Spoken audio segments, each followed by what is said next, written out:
Monsieur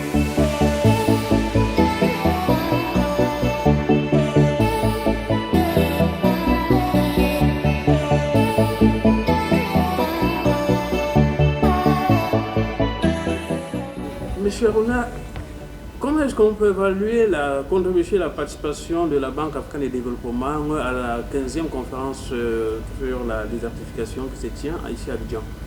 Oui, merci beaucoup. La conférence des partis sur la lutte contre la désertification, la COP15, qui se passe à Abidjan,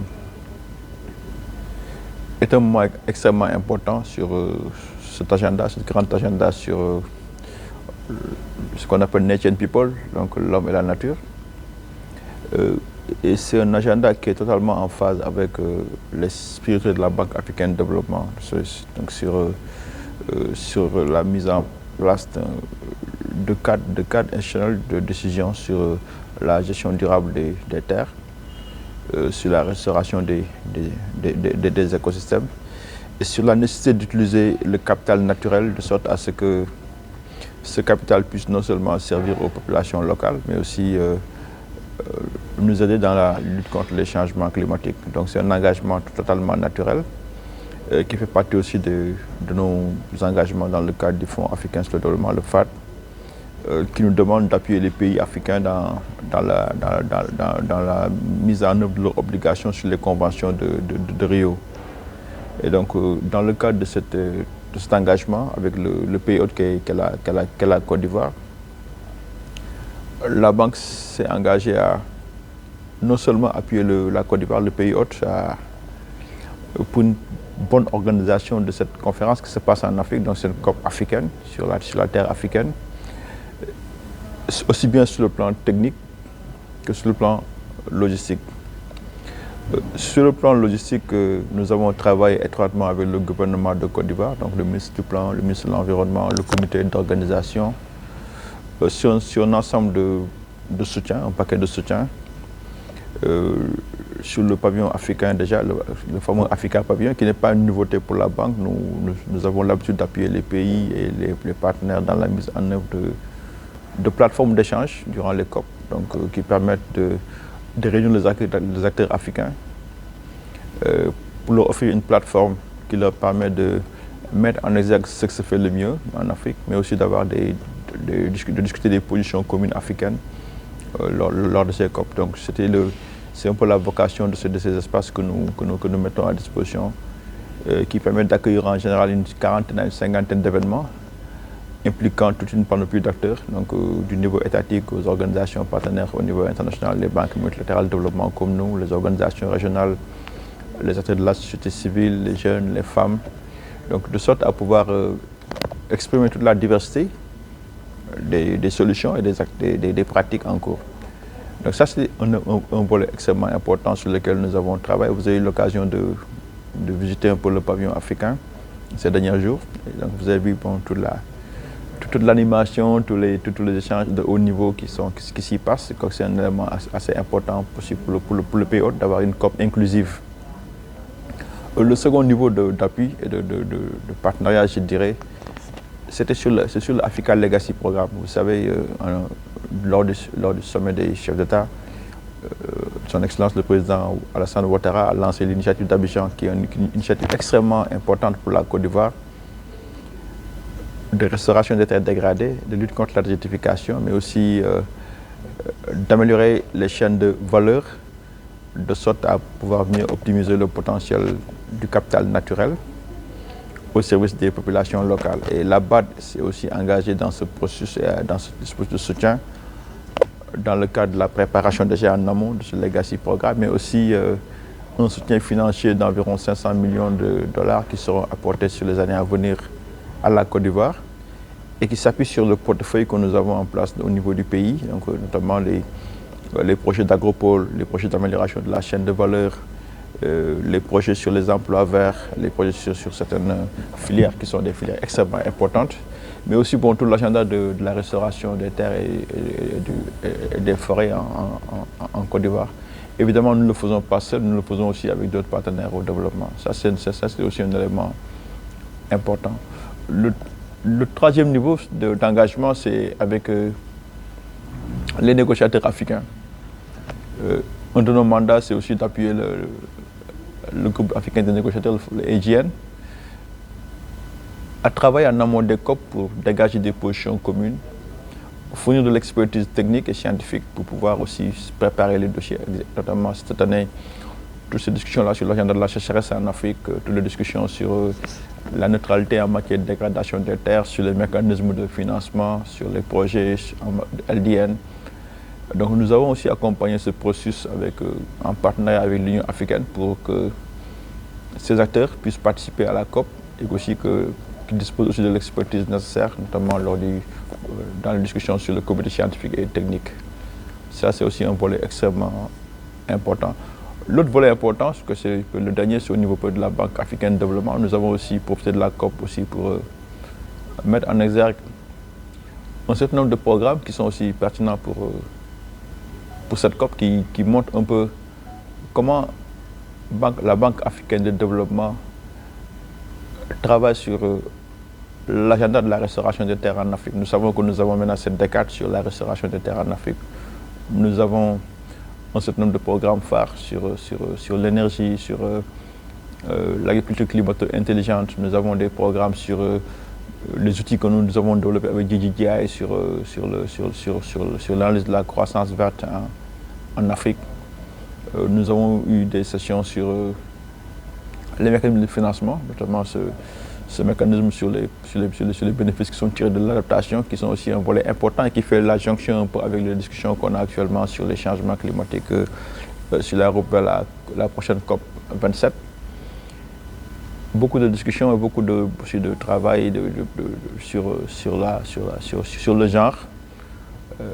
Nos équipes ont participé au caucus sur le genre pour mettre en exergue tout ce que la banque fait en matière d'intégration du genre dans nos politiques et dans nos opérations, les outils que nous avons développés.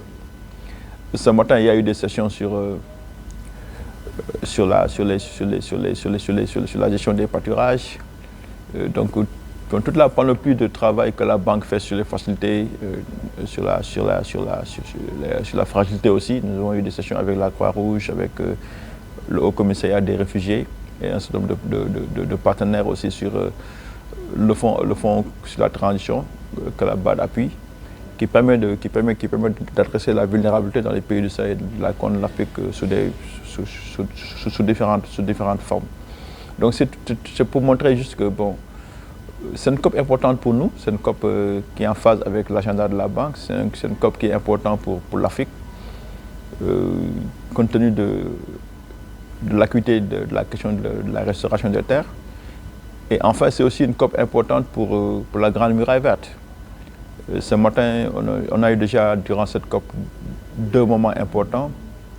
La conférence des ministres qui a été organisée en première semaine sous l'égide du président Buhari, président du comité des chefs d'État de la Grande Muraille Verte, qui a permis de réaffirmer un peu l'engagement des partenaires à appuyer cet important programme africain de restauration de terre. Mais au-delà de la restauration de terre, c'est un important programme de développement tout court.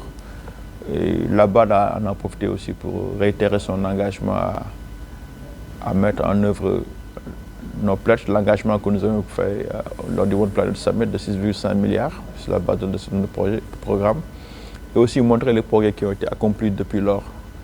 Si on regarde le portefeuille et ce qui a été fait depuis ce sommet, plus de 1,5 milliard ont été déjà déployés sur un certain nombre de programmes, donc notamment notre programme sur l'énergie, Desert to Power, dans les pays du Sahel, dans les pays du G5 Sahel, notre programme sur la sécurité alimentaire et la résilience dans le Sahel et la Corne de l'Afrique. Tous ces programmes-là, le programme sur les technologies agricoles, les mécanismes d'adaptation au changement climatique, sur les bénéfices des changements climatiques. Donc ça a permis de faire le point sur nos engagements, mais aussi d'appeler les partenaires à travailler ensemble en synergie pour que le projet de la Grande Muraille Verte puisse être un projet intégrateur. Et cela passera par des projets bancables portés par les pays, soutenus par les partenaires. Ça passera aussi par un passage à l'échelle. Il y a eu beaucoup d'initiatives, beaucoup de projets pilotes dans nos pays. Maintenant, il faut qu'on passe à une phase supérieure pour pouvoir mettre l'accent sur les approches régionales, mais aussi renforcer accélérer la marche. Hein. Donc il y a aussi toutes ces discussions-là qu'on a avec ce qu'on appelle l'accélérateur de la Grande Muraille Verte, qui a été aussi mis en place pour pouvoir non seulement faire le suivi des financements auprès des partenaires, mais aussi mettre un cadre de reddition des comptes qui permet de mieux travailler ensemble. Donc c'est autant d'agendas et de programmes qui sont chers à la Banque africaine de développement sur lesquels on a travaillé durant cette COP. Nous n'en sommes qu'à la première semaine. Nous avons une deuxième semaine qui s'annonce, avec pas mal aussi de soutien et d'activités qui seront en cours dans le pavillon de l'Afrique, mais aussi sur le front de la négociation. Et on espère que la COP sortira par des résolutions très fortes qui vont mettre en application l'appel d'Abidjan, qui sera un appel extrêmement fort, mais aussi qui sera un appel à l'action, pour passer des engagements aux actions concrètes. On espère aussi que les dynamiques régionales vont se renforcer. Et un dernier volet que je ne voulais pas oublier, c'est aussi le volet des organisations régionales. Durant cette COP, nous avons aussi pas mal d'opérations, de rencontres avec les organisations régionales, le SILS, la SADC, et d'autres partenaires au niveau régional avec qui nous sommes en train de déployer des programmes au niveau régional. C'était l'occasion aussi de mettre cela aussi en exergue.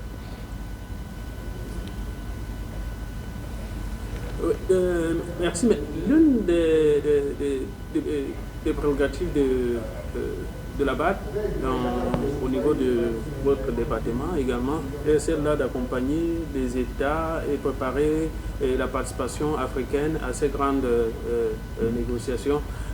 Au-delà de cette convention qui se tient en terre africaine, une autre, c'est sur le climat, se tiendra également en Égypte, encore en terre africaine. Alors, comment est-ce que justement la BAD accompagne et prépare les États africains dans cette activité? Oui, vous auriez pu même ajouter la Convention sur la diversité biologique qui a aussi une COP en Chine vers la fin du mois d'août. Mais je crois que ça montre simplement que les agendas sont très liés. Je crois qu'aujourd'hui, plus que jamais, on parle de la synergie entre les conventions de Rio, donc le climat, la biodiversité et la désertification. Simplement parce que ces agendas-là se recoupent. Et donc la BAD travaille de manière intégrée sur l'ensemble de ces engagements. Donc je disais tout à l'heure qu'une de nos fonctions, c'est de faire en sorte que la voix de l'Afrique soit entendue dans tous ces forums, et de s'assurer que les décisions qui sont prises lors de ces accords multilatéraux sont aussi mises en œuvre au niveau opérationnel. Donc cette COP était un jalon important. Je crois qu'il y a beaucoup de questions qu'on est en train de discuter aujourd'hui, qui auront aussi leur prolongement dans la COP, dans les autres COP qui sont à venir, à commencer déjà par la COP sur la biodiversité. Vous savez, on sort d'un long cycle de négociations sur le prochain cadre mondial sur la biodiversité post-2020, qui doit remplacer le plan stratégique qu'on avait avec le d'Aichi. On sait que à l'évaluation, nous venons récemment de faire une évaluation de la mise en œuvre du premier cadre stratégique.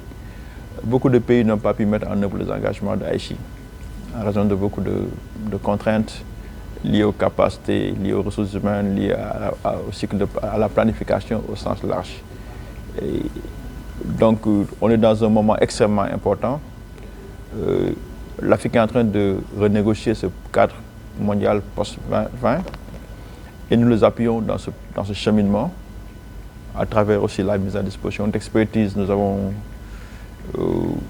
mis à disposition des ressources avec d'autres partenaires qui permettent d'informer un peu le cycle de négociation, notamment sur les questions clés comme la question du financement de la biodiversité, la question de l'état des lieux. Nous sommes en train de finaliser un travail sur l'évaluation des 6e rapports nationaux des pays, pour voir après quels sont les progrès accomplis, mais aussi quels sont les défis, de sorte à pouvoir partir de ces leçons apprises pour pouvoir négocier un nouveau cadre qui soit beaucoup plus ambitieux, certes, mais qui soit aussi un cadre qui soit en phase avec les priorités au niveau de l'Afrique.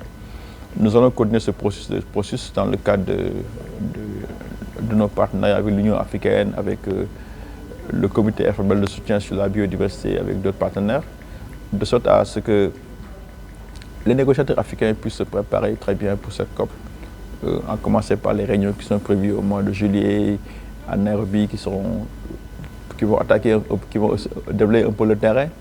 Donc pour les points contentieux qui n'ont pas été résolus lors de la dernière réunion à Genève.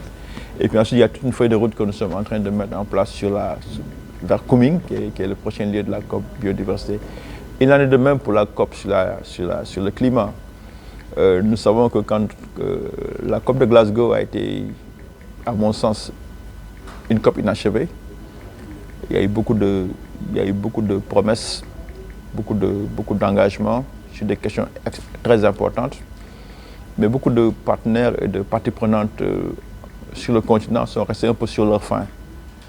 Sur des questions aussi importantes que la question du financement de l'adaptation, qui est une priorité pour l'Afrique, la question des pertes et dommages, les mécanismes de marché, ainsi de suite, qui sont des questions, le transfert de technologie, qui sont des questions assez importantes qui n'ont pas pu trouver réponse, et notamment aussi toute la question sur une clarté sur la mobilisation des ressources, qui sont des questions extrêmement importantes qui seront sur la table à Sharm el-Sheikh.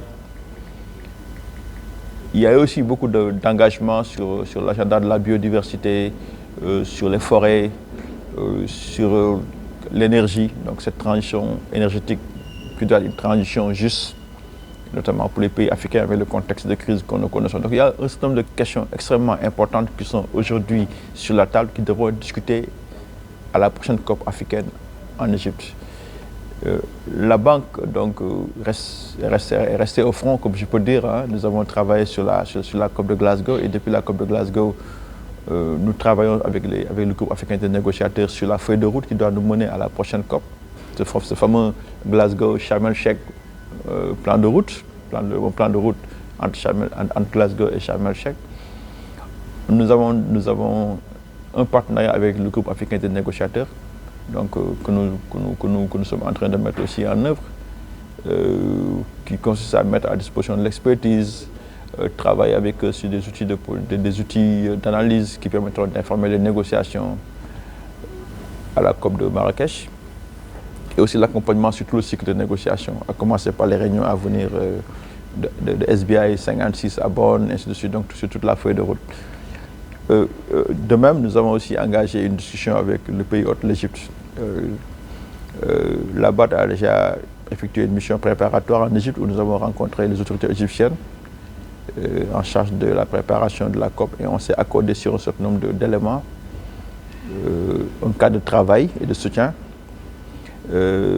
Sur le plan technique d'abord, donc pour préparer la COP, en faire une COP africaine, sur la préparation des outils de négociation, la mise à disposition d'expertise, et aussi un appui logistique assez important qui permettra aussi d'avoir une COP réussie et une COP inclusive. Et cette COP-là va aussi culminer avec une participation de très haut niveau, au niveau de la banque, au niveau de notre président, sur un certain nombre d'initiatives que la banque est en train de mener, qui sont aussi en phase avec l'agenda de la présidence égyptienne, donc notamment, comme j'ai dit tout à l'heure, sur le financement, sur l'adaptation, pertes et dommages, l'intégration du genre, la transition énergétique. Et il y a un certain nombre de jalons qu'on est en train d'identifier avec eux durant cette feuille de route vers la prochaine COP. La prochaine COP aussi va aussi abriter un grand pavillon de l'Afrique, un pavillon de l'Afrique que nous voulons être aussi un espace encore plus important que l'espace qu'on a mis en place à Glasgow, qui permettra aussi d'accueillir les acteurs africains et à tous les niveaux, donc du niveau continental au niveau local, avec un fort engagement avec les pays membres, nos pays membres, les organisations régionales. Nous avons déjà mis en place un groupe de travail avec l'Union africaine, UNECA, le NEPAD et les autres pour travailler déjà sur cette feuille de route vers la COP, avec ce pavillon africain qui va être aussi un espace d'échange, un espace de travail, de mise en exergue de ce qui se fait de mieux en Afrique pour changer le narratif un peu sur le changement climatique, mais aussi un espace de dialogue politique. Un des moments importants de la prochaine COP sera la journée de l'Afrique, l'Africa Day, que nous sommes aussi en train de préparer avec les organisations régionales et qui sera de très haute portée cette fois-ci. Ça va être vraiment de très haute portée. Et nous n'oublions pas aussi, bon, un autre volet de notre travail, c'est l'engagement avec les organisations de la société civile africaine. Nous sommes en train, avec notre département société civile, à travailler avec eux sur une feuille de route. Il est prévu d'avoir, en amont de la COP, un forum des organisations de la société civile africaine qui va porter sur la feuille de route de la COP, qui va porter sur l'agenda de la COP et qui permettra d'entendre toutes les voix, d'harmoniser les positions africaines et d'aller dans cette COP-là, nous l'espérons, avec une seule voix africaine sur les priorités qui sont importantes, que nous connaissons sur l'adaptation, sur le financement, sur l'inclusivité, sur une transition qui soit une transition juste et équitable, qui ne laisse personne derrière. Donc ça, c'est autant de chantiers que sur l'année 2022 que nous menons.